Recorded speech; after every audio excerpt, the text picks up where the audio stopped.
반갑습니다. 오늘은 6월 24일 수요예배 말씀을 요약해서 함께 은혜를 나누겠습니다. 잠깐 기도하겠습니다. 하나님 아버지, 오늘 수요예배 말씀을 통하여 저희들 모두가 은혜를 받게 도와주시고 저희들의 찬송과 기도와 모든 삶을 받아주시옵소서. 예수의 이름으로 기도드립나이다. 아멘. 오늘은 수요예배 말씀을 통해서 함께 은혜의 말씀을 나누겠습니다. 이번 주부터 우리의 수요예배는 우리 구약에 나타난 7대 절기를 통한 하나님께서 우리에게 주시는 메시지입니다. 본문의 말씀은 창세기 1장 14절의 말씀입니다. 하나님이 이르시되 하늘에 공청에 광명체들이 있어 낮과 밤을 나뉘게 하고 그것들로 징조와 계절과 날과 해를 이루게 하사.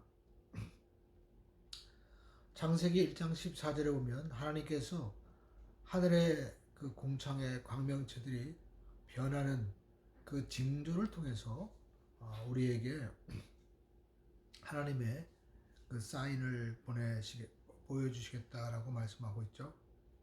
징조라는 것은 글자 그대로 사인입니다.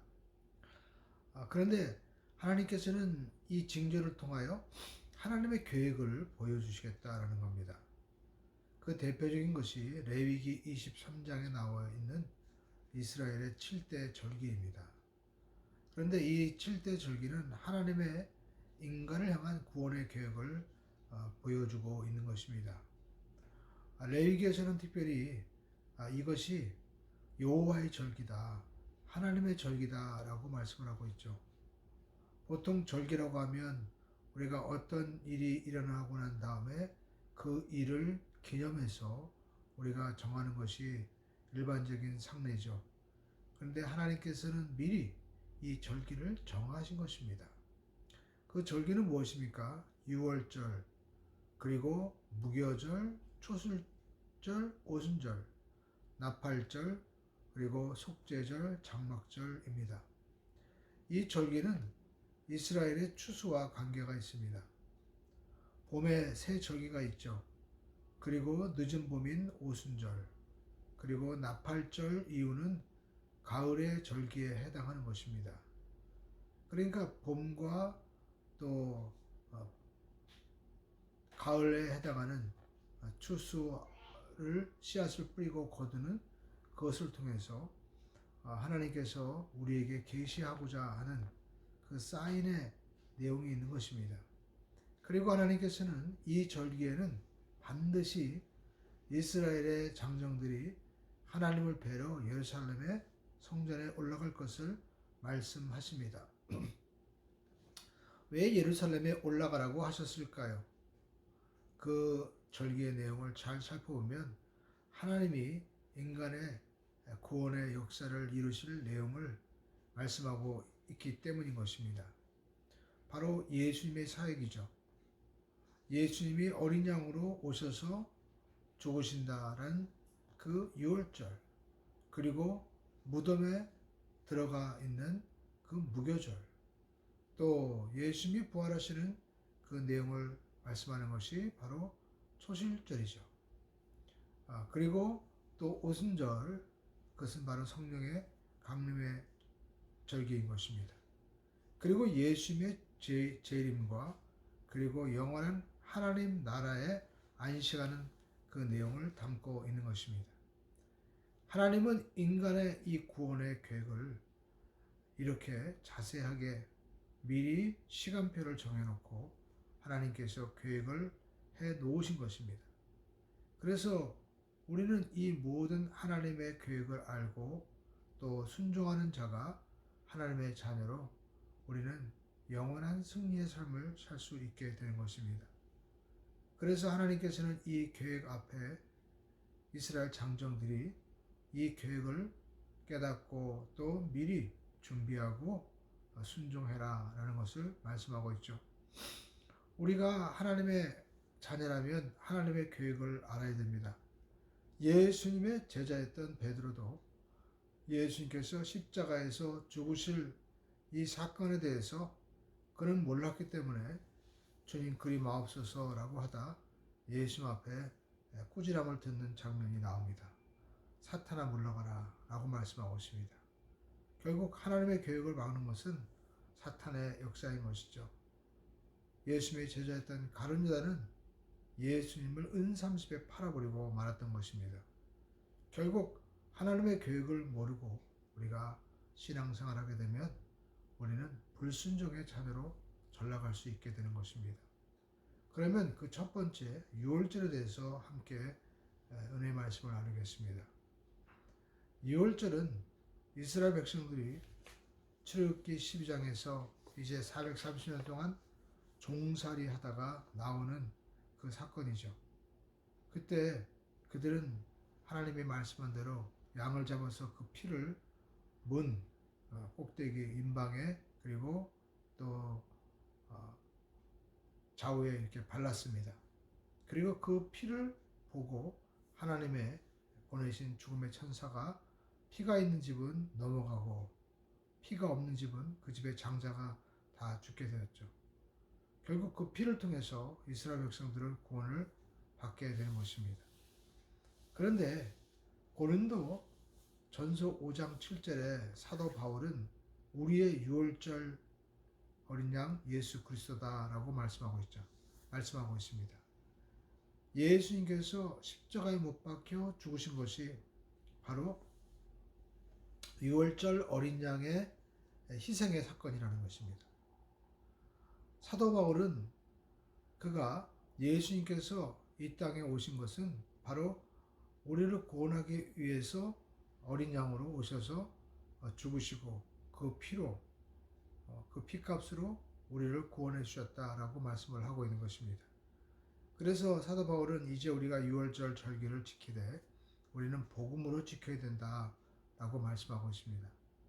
또 이 유월절 어린 양 예수 그리스도의 사건을 가장 선명하게 예언한 분은 구약의 이사야 선지자입니다. 예수님이 오시기 전 720년 전에 이사야 선지자는 예언했습니다. 이사야서 53장 이하에 이 말씀이 나와 있죠. 그가 찔림은 우리의 허물을 인하며 그가 상함은 우리의 죄악을 인함이라. 이 말씀을 읽다가 에티오피아 내시는 굉장히 마음에 궁금했습니다. 도대체 이분이 누구인가?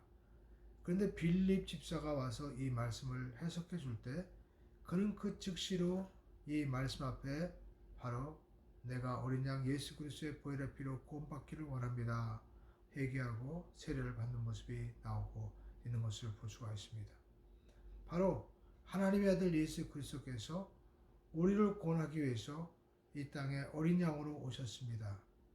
그래서 세례 요한은 예수님을 볼 때 요한복음 1장 29절에 바로 세상 죄를 지고 가는 하나님의 어린 양이로다 라고 말씀을 하고 있는 것입니다. 하나님의 아들 예수 그리스도께서 우리의 죄를 대신 짊어지기 위해서 이 땅에 오신 것입니다. 그 이유가 무엇입니까? 하나님이 우리를 사랑하시기 때문인 것입니다. 요한복음 3장 16절에 보면 하나님이 세상을 이처럼 사랑하사 독생자를 주셨으니 이는 저를 믿는 자마다 멸망하지 않고 영생을 얻게 하려 하심이라. 하나님께서 우리에게 보내주신 예수 그리스도의 이 십자가 대속의 사건을 우리는 믿음으로 어린 양의 피를 문설주에 바르라고 하는 것처럼 그 말씀에 순종하는 것처럼 우리는 이 하나님의 약속의 말씀을 믿고 예수님을 받아들이는 것입니다. 예수님은 갈라디아서 3장 13절에 말씀한 대로 우리를 위하여 저주를 받은 바 되사 율법의 저주에서 우리를 속량하신 분이신 것입니다. 또 고린도후서 5장 21절에 하나님께서 죄를 알지도 못하는 그를 우리를 위하여 죄로 삼으신 것은 우리로 하여금 그 안에서 하나님의 의가 되게 하려 하심이라. 우리가 하나님 보실 때 우리는 이제 죽음과 저주와는 상관이 없는 구원받은 하나님의 자녀로서 하나님 우리를 삼아주시기 위해서 그 피를 문설주에 바르는 것처럼 예수 그리스도께서 우리를 위하여 십자가에 못 박혀 죽으시고 피 흘려 죽으신 것입니다. 그러므로 저와 여러분들은 이 유월절의 사건이 우리에게 분명히 있어야만 되는 것입니다. 교회는 사교단체 또 말씀을 공부하는 이런 여러 가지 기능들이 있지만 제일 중요한 것은 예수님이 나의 죄를 대신 대속해 주셨다라는 것을 개인적으로 우리가 받아들여야만 된다라는 것입니다. 그래서 6월절은 바로 영적인 탄생의 날이고, 그리고 이제 6월절은 영적인 나이의 출발인 것입니다. 사도 바울이 로마서 16장 7절 이하에 이와 같은 편지의 내용을 하고 있습니다. 나의 친척이요 나와 함께 갇혔던 안드로니고와 유니게에게 문안하라. 그들은 사도들에게 존중히 여겨지고 또한 나보다 먼저 그리스도 예수 안에 있는 자다라고 말씀하고 있습니다. 사도 바울보다 먼저 예수를 믿은 영적인 나이를 언급하고 있는 것이죠. 6월절은 바로 영적인 나이의 출발점이 되는 것입니다. 사람은 육신의 나이가 있습니다. 영적인 나이가 있습니다. 사람은 육체가 있듯이 영체가 있습니다. 그 영의 나이의 출발점이 바로 6월절이다라는 것입니다. 그래서 하나님께서는 이제 그 6월절 어린 양을 잡은 그 대속의 사건의 날을 이스라엘 백성들에게 새 첫 달이 되게 해라 라고 말씀을 하고 있습니다. 그런데 이 영적인 나이는요, 개인적으로 해당되는 것입니다. 하나님께서는 출애굽기 12장에 보니까 각자가 집에서 양을 잡아라 라고 말씀하고 있죠. 그러니까 대속의 사건은요, 각자에게 주어지는 것이지, 여러분, 아버지 때문에, 어머니 때문에, 누구 때문에 내가 거저받는 것이 아니다라는 것입니다. 철저히 하나님과 나와의 관계인 것이고 1대1의 사건인 것입니다. 그리고 그 피를 문설주에 바르라고 말씀하고 있습니다. 그런데 여러분, 문설주는요, 문인방은 집 안에서는 안 보입니다. 그러니까 그 집 안에 있는 사람들은 믿음으로 그걸 받아들이는 거예요. 우리는 예수님께서 십자가에 못 박혀 죽으신 그 사건을 내가 눈으로 보고 내가 또 손으로 만질 수는 없습니다. 그러나 우리는 그것을 믿음으로 받아들이는 것이다 라는 것입니다. 그렇습니다. 오직 나의 의는 믿음으로 말미암아 살리라 함과 같으니라 라고 말씀한 대로 여러분, 이 구원의 사건은 믿음의 역사인 것입니다.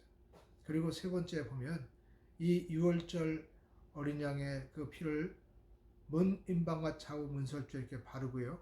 그리고 하나님께서 또 말씀하시기를 그 양의 고기를 불에 구워서 먹는데 무교병과 쓴 나물과 함께 먹어야 된다라고 말씀하고 있습니다. 그러니까 먼저 피를 발라야 되는 것입니다. 구원의 사건이 먼저인 것입니다. 죄의 문제가 먼저 해결돼야만 된다는 것이죠.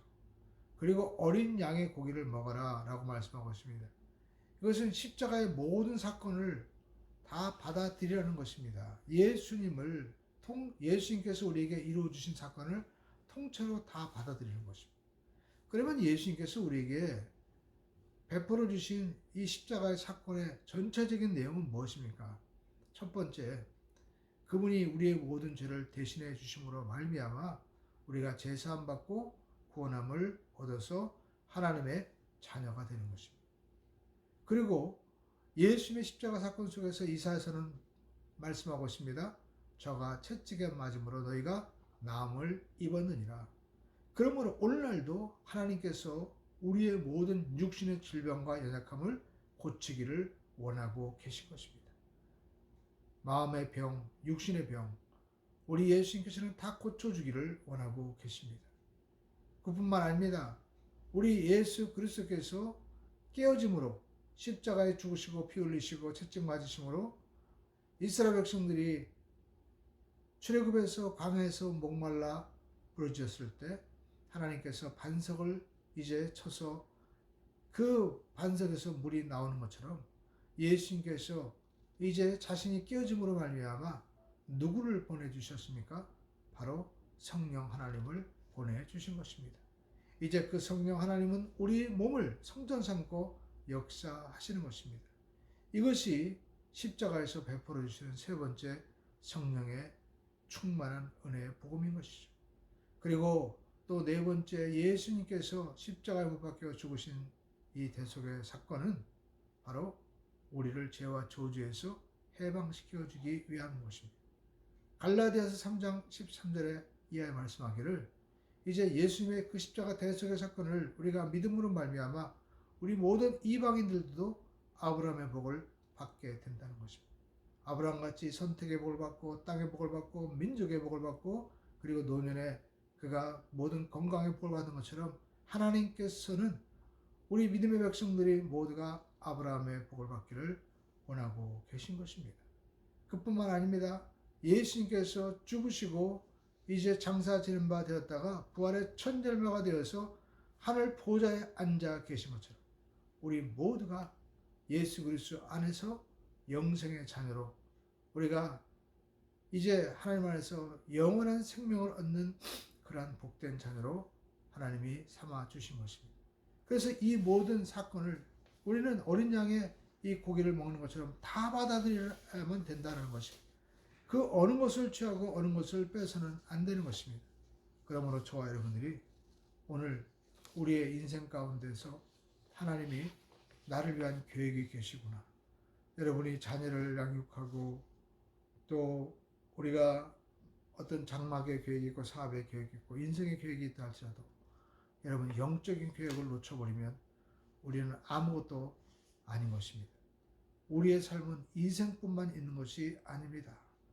그래서 우리에게 하나님이 우리 인간의 육체만을 위한 것이 아니라 영원한 생명을 위한 우리 영체에 해당하는 이런 우리 영혼이 구원받는 이 계획을 하나님이 이미 다 그리스도 예수 안에서 계획해 놓으셨습니다. 그러므로 저와 여러분들은 먼저 유월절 어린 양 예수 그리스도의 보혈의 피로 구원받고 하나님의 자녀로 우리가 이제 하나님 안에서 새로운 영적인 자녀로 출발하는 위로부터 거듭난 하나님의 자녀로서 분명한 삶이 시작돼야만 될 줄로 믿습니다. 이것이 없는 사람은 아직 우리는 영적으로 태어나지도 못한 사람인 것입니다. 그래서 사도 바울은 예수님께서는 요한복음 3장 16절에 니고데모에게 그 어느 것보다도 단도직입적으로 네가 거듭나야 된다라고 말씀을 하고 있는 것입니다. 그 거듭남의 사건은 어린 양 예수 그리스도께서 십자가 못 박혀 죽으심으로 말미암아 그 사건을 믿는 자에게 그 피를 바르는 자에게 이제 구원의 역사가 시작이 되는 것입니다. 오늘 저와 여러분들은 예수님의 그 십자가 사건을 믿고 받아들이시고 예수님을 영접하는 우리 모두가 되시기를 주님의 이름으로 축원을 드립니다. 기도하겠습니다. 살아계신 아버지 하나님, 우리 모두가 예수 그리스도의 십자가 대속의 사건을 믿고 하나님의 자녀가 된 구원의 복을 받게 하시니 감사합니다. 이제 아버지 하나님, 이 믿음의 터 위에 하나님의 거룩한 축복의 아버지 하나님, 하나님의 거룩한 은혜의 집이 세워지도록 도와주시옵소서. 예수의 이름으로 기도 올려옵나이다. 여러분 기도하겠습니다. 이 시간에 한번 통성으로 기도하겠습니다. 우리가 기도할 때 하나님, 우리가 그리스도의 이 대속의 은혜에 내가 굳게 서게 도와주시고 또 이 모든 사실을 깨닫고 알아갈 수 있는 그러한 삶이 되게 해달라고 주여 성령님의 인도를 받게 해달라고 삼창하시고 기도하겠습니다. 주여 주여 주여 할렐루야. 좋으신 아버지 하나님, 우리 모두가 예수의 대속에서